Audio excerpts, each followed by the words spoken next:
Tutti frutti cake बना के आज हम तैयार करेंगे। ना इसमें अंडा, बटर, ना ओवन का यूज़ करेंगे। कढ़ाई में इसको हम बेक करेंगे।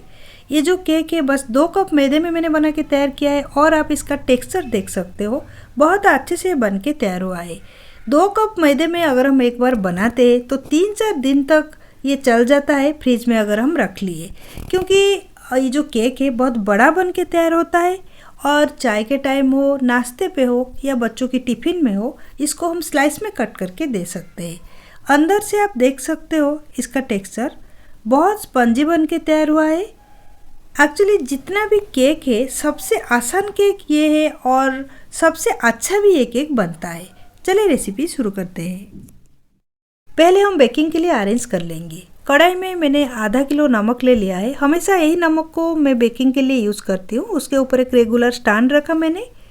अभी हम कढ़ाई को कवर करेंगे। स्लो फ्लेम में 10 से 15 मिनट तक कढ़ाई को प्रीहीट होने देंगे।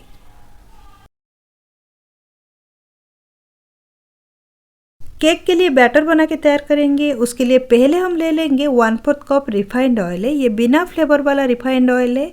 उसके साथ मिक्स करेंगे आधा कप दही। फ्रेश दही है। केक के लिए जो दही हम यूज़ करते हैं वो बिल्कुल खट्टा नहीं होना चाहिए। केक को ज़्यादा टेस्टी बनाने के लिए मैं यहाँ आधा कप कंडेंस मिल्क यूज़ कर रही हूँ। आप चाहे तो कंडेंस मिल्क को स्किप करके इसके बदले दूध यूज़ कर सकते हो। आधा कप ले लेंगे sugar powder. Sugar powder 2 cup मैदे के मेजरमेंट में 3/4 कप डाला जाता है नॉर्मली। यहाँ मैंने कंडेंस मिल्क ऐड किया है इसलिए शुगर पाउडर थोड़ा सा कम डाला है।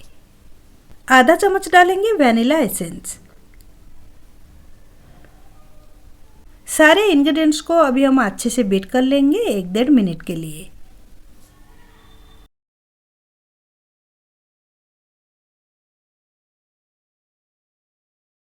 इसमें अभी हम मिक्स करेंगे 2 कप मैदा। मैदा को पहले से मैंने छान के रखा था।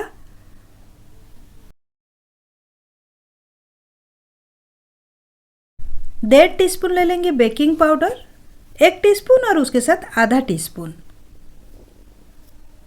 बेकिंग सोडा ले लेंगे 1/4 टीस्पून। सारे इंग्रेडिएंट्स को अभी हम मिक्स कर लेंगे। जितना ज़रूरत हो उतना गुनगुना दूध डाल के बैटर बना के हम तैयार करेंगे। मैदा छिटक के नीचे गिर गया है। एक्चुअली ना मेरे साथ हमेशा ऐसे होता है। जब मैं बिना रिकॉर्डिंग किए घर में नॉर्मली केक वगैरह बनाती हूँ कभी भी ऐसा नहीं होता है, लेकिन कैमरा को पकड़ लिया रिकॉर्डिंग करने के लिए, जब वीडियो डालने के लिए जब करती हूँ ना कुछ ऐसे अजीब बात हो जाता है। एक्चुअली सच्ची बात है कि अगर कोई चीज़ को हम परफेक्टली करना चाहते हैं तो कुछ ना कुछ तो गड़बड़ होता है। बैटर को तो मैंने मिला दिया है, आप देख सकते हैं बैटर अभी बहुत गाढ़ा है। इसमें थोड़ा सा हम गुनगुना दूध मिलाएंगे। 4-5 टेबल स्पून दूध अभी मैं मिला रही हूँ। बैटर को मिक्स करेंगे। अगर और दूध की ज़रूरत होगा तो डालेंगे इसमें हम।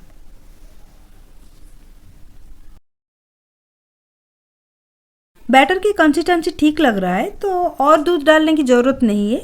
इसको हम अच्छे से 2 से 2.5 मिनट तक बीट कर लेंगे।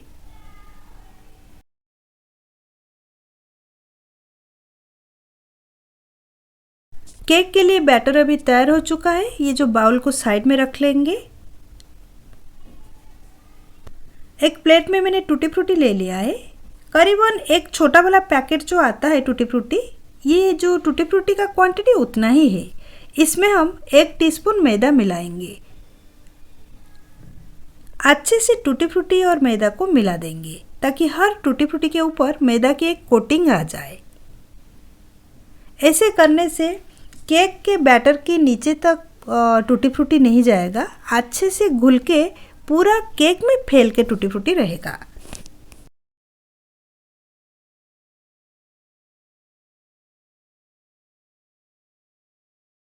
बैटर में टूटी फ्रूटी को डाल देंगे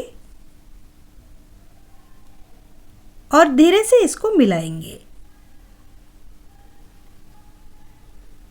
बस इस तरीके से।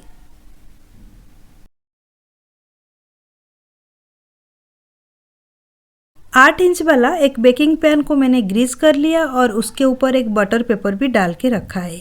इसमें हम बैटर को डालेंगे। ये जो 2 कप मैदे में है, कढ़ाई में हम बनाते हैं तो 35 से 40 मिनट तक लगता है। अगर इसको हम ओटीजी में बेक करते हैं तो आधा घंटे के अंदर बन के तैयार होता है। कढ़ाई में जब हम बनाते हैं केक तो कम से कम 15-20 मिनट तो ज़्यादा लगता है। ये टैप कर लेंगे पैन को,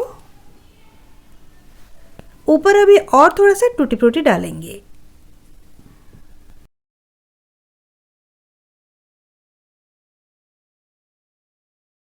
बेक करने के लिए पैन को ले लेंगे।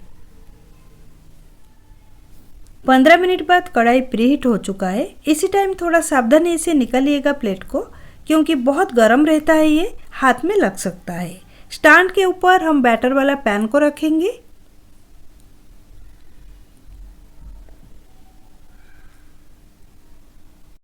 कढ़ाई को अभी कवर करेंगे, स्लो मीडियम फ्लेम में इसको बेक करेंगे। बीच बीच में थोड़ा सा चेक कर लेंगे। 35 मिनट के ऊपर लगता है, कभी कभार 40 मिनट या 45 मिनट तक लगता है इसको बेक होने के लिए। 45 मिनट हो चुका है तो अभी हम चेक करेंगे। बीच में मैंने 2 बार इसको चेक किया था।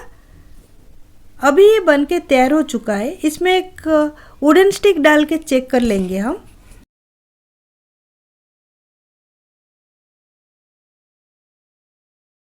आप कोई भी चम्मच या टूथपिक में इसको चेक कर सकते हो। ये जो स्टिक क्लीन होके निकल के आ गया, इसका मतलब केक अच्छे से बेक हो चुका है। रूम टेम्परेचर में आने तक इसको हम छोड़ देंगे। केक अभी रूम टेम्परेचर में आ चुका है। पैन की साइड से थोड़ा थोड़ा चाकू से केक को छुड़ा लेंगे। पैन के ऊपर एक प्लेट रख के पैन को उल्टा कर देंगे। अभी हम पैन को निकाल देंगे। बैक साइड में जो बटर पेपर हमने डाले थे उसको भी निकाल देंगे। केक नीचे से थोड़ा डार्क होके बेक हुआ है। और एक प्लेट में केक को सीधा करके ले लेंगे। आप देख सकते हो केक कितनी अच्छे से बनके तैयार हुआ है। चारों तरफ डार्क कलर दिख रहा है और प्रॉपरली बेक हुआ है। केक को कट करके चेक करेंगे। बढ़िया से केक बनके तैयार हुआ है, क्योंकि कट करने के टाइम पता चल रहा है। एक पीस निकाल के हम चेक करेंगे। आप देख सकते हो अंदर से केक का टेक्सचर कैसे आया है और बहुत ही स्पंजी बनके तैयार हुआ है। स्लाइस में इसको कट करके कोई भी डिब्बे में भर के रख लीजिए फ्रिज के अंदर, तो 3-4 दिन तक ये आराम से रहेगा। फिर बच्चों की टिफ़िन में आप देख सकते हैं या शाम की जो चाय के साथ भी ले सकते हैं। ये वाला रेसिपी को आप भी एक बार ज़रूर ट्राई करें। रेसिपी के बारे में आपके मन में जो भी क्वेश्चन है कमेंट सेक्शन में शेयर करें। इस तरीके की बहुत सारे हिंदी रेसिपी के लिए मेरे चैनल को सब्सक्राइब करें और राइट साइड में जो बेल आइकन है उसको क्लिक करके ऑल नोटिफिकेशन बेल को ऑन करें। फिर जो भी वीडियो मैं अपलोड करूँगी वो आप लोगों के पास नोटिफिकेशन के रूप में पहुँच जाएगा।